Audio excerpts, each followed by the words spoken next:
अस्सलाम वालेकुम नाजरीन, यकीनन आपके इल्म में है कि पाकिस्तान की सियासत में ख़बरों की कमी नहीं है और आज भी इस कदर ख़बरें मौजूद हैं जिस पे दर्जनों व्लॉग किए जा सकते हैं। लेकिन यकीनन आपके इल्म में है कि लेटेस्ट डेवलपमेंट्स के हवाले से हम वक्तन फ़वक्तन आपको आगाह करते रहे हैं और इंशाअल्लाह ताला आगे भी आगाह करते रहेंगे। लेकिन आज के इस व्लॉग के लिए मैंने खुसूसी तौर पे एक ही खबर का एहतमाम किया है और इसकी वजह क्या है? इसकी वजह यह है नाजरीन कि शरीफ ख़ानदान ने, खुसूसन नवाज शरीफ ने गुज़श्ता 33 सालों से अपने वोटर्स का, सपोर्टर्स का, हिमायतियों का और पाकिस्तान की नौजवान नस्ल का एक माइंड बनाने की कोशिश की है और आज 33 साल बाद नवाज शरीफ साहब ने 33 सालों का सबसे बड़ा यू टर्न लिया है। नाजरीन, खबर का बाकायदा आगाज करते हैं।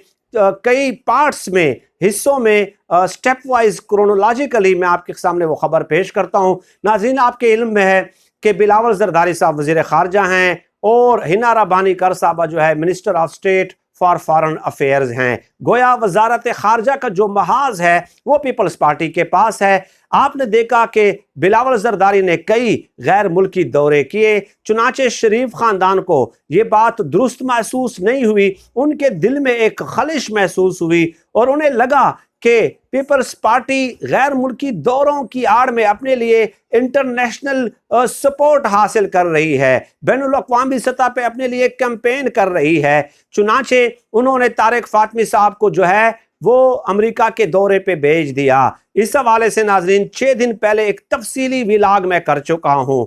फिर पीपल्स पार्टी को जब पता चला तो उन्होंने इंतहाई सख्त पैगाम नून लीग को भेजा कि जब वजारत खारजे का पूरा महाज हमारे पास है तो तारिक फातमी को भेजने की क्या ज़रूरत है भाई।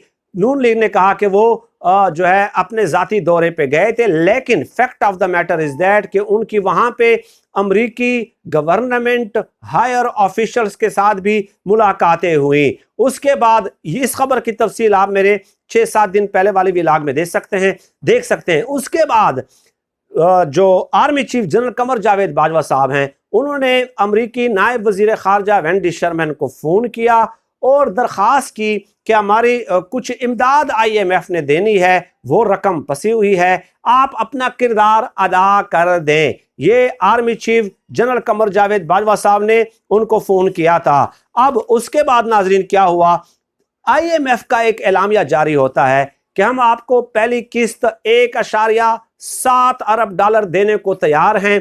24 अगस्त की कमिटमेंट कर दी है IMF ने और कहा है कि 24 अगस्त को हमारे एग्जीक्यूटिव बोर्ड का इजलास होगा और उसमें इस पहली किस्त की मंजूरी दी जाएगी। लेकिन IMF ने इसको मशरूत कर दिया और कहा कि इसके लिए ज़रूरी है कि पाकिस्तान के जो दोस्त ममालिक हैं वो पाकिस्तान को अगर 4 अरब डॉलर की इमदाद देते हैं तो हम ये किस्त जो है 24 अगस्त को इसकी मंजूरी दे देंगे। चुनाचे फिर क्या डेवलपमेंट सामने आती है, army chief general Qamar Javed Bajwa साहब जो हैं वो सऊदी अरब और मुत्तहिदा अरब अमारात के हुकाम को फ़ोन करते हैं 4 अरब डॉलर की इमदाद की मंजूरी के लिए।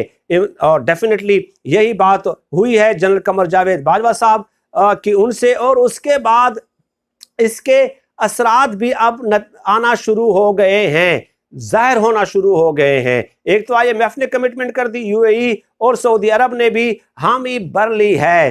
तो इस तरह पाकिस्तान को 6 अरब डॉलर की जो इमदाद है वो जनरल बाजवा साहब की कोशिशों की वजह से जो है वो मिलने जा रही है। और डॉलर का भी आप देख रहे हैं, जैसे ही IMF ने 24 अगस्त की कमिटमेंट कर दी तो उसके बाद डॉलर में भी इस्तेहकाम नजर आना शुरू हो गया। सोशल मीडिया पे तो कई बातें हो रही हैं, लेकिन जो मेरे सामने फैक्ट्स हैं मैं वही आपको बता रहा हूं। अब नाजरीन यहाँ पे जनरल बाजवा साहब ने जो है ना एस्टेब्लिशमेंट ने यूं समझ ले कि एक तहिया कर लिया कि मुल्क की मईशत को गर्दाब से निकालना है और बाहर सूरत इसको ट्रैक पे लाना है और अपना किरदार अदा करना है।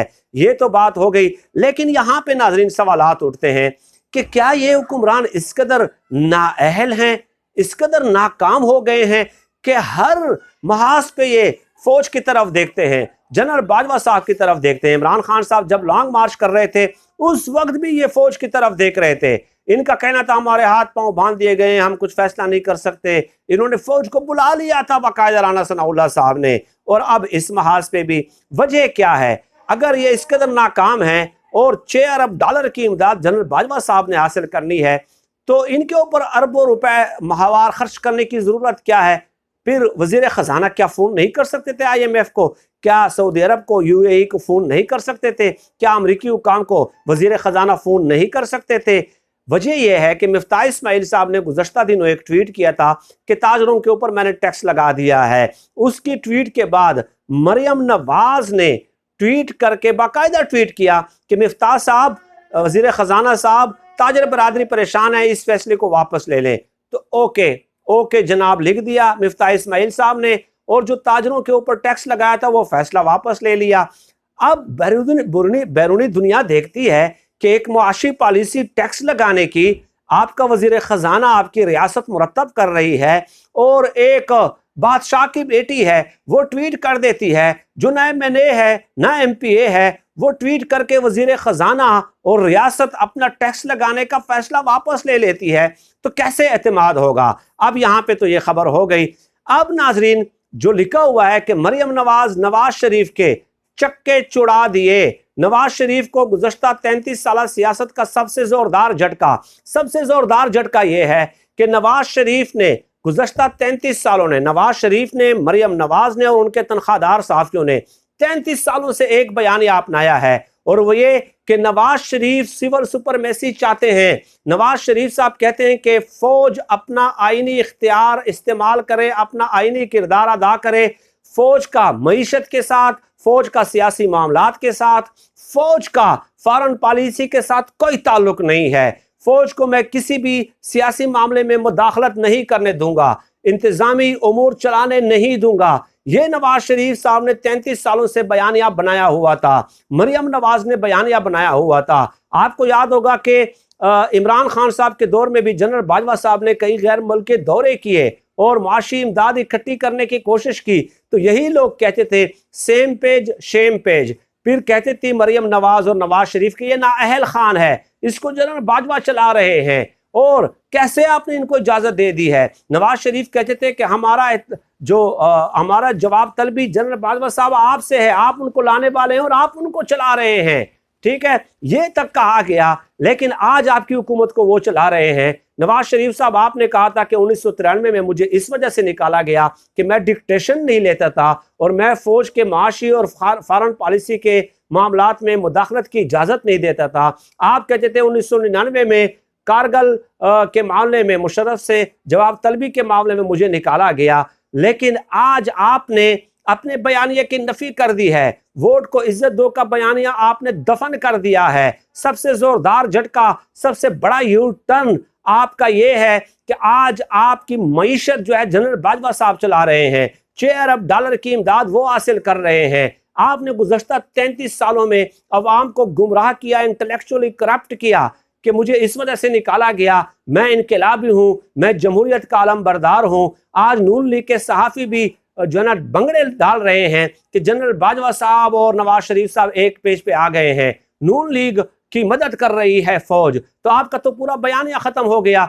आप तो यू टर्न के सबसे बड़े खान साबित हो जाते हैं, किंग साबित हो जाते हैं। आपने तो मास्टर शॉट मार लिया है। हम तो आपसे कहते थे कि भाई शायद खाकाना बाजी साहब ने कहा कि जनरल बाजवा साहब फोन करते हैं तो करें भाई, वो मुल्की रियासती इदारे के सरबराह हैं, वो हमारी मदद करना चाहते हैं तो करें। मैं समझता हूँ कि शायद खाकाना बाजी साहब का ये बयान नवाज शरीफ मरियम नवाज के बयानिए पे जनाटेदार तप्पड़ है, और नवाज शरीफ साहब आज आप बैडली एक्सपोज्ड हो गए हैं। हम फौज पे ना इस हवाले से हमने कभी तनकीद की है, जब आप करते थे तो हम फौज को जो है ना डिफेंड करते थे, लेकिन आज आप उसी चीज पे आ गए हैं। आज आप सेम पेज को शेम पेज नहीं कह रहे, आज आप अपने आप को नाअहल खान मानने के लिए तैयार नहीं हैं। नाज़रीन, कई पहलू थे इसके जो हम तफसीलन डिस्कस कर सकते थे। नवाज शरीफ साहब के जो इल्ज़ामात हैं, इंटरव्यूज़ हैं, माजी के बयानात हैं, लेकिन उस हवाले से किसी और वीडियो में हम नशिस्त का इंशाअल्लाह ताला एहतमाम कर लेंगे। अल्लाह पाक से दुआ है कि अल्लाह पाक हमें खल्क़ खुदा के लिए आसानियाँ पैदा करने की तौफ़ीक़ अता फ़रमाए। आमीन या रब्बल आलमीन।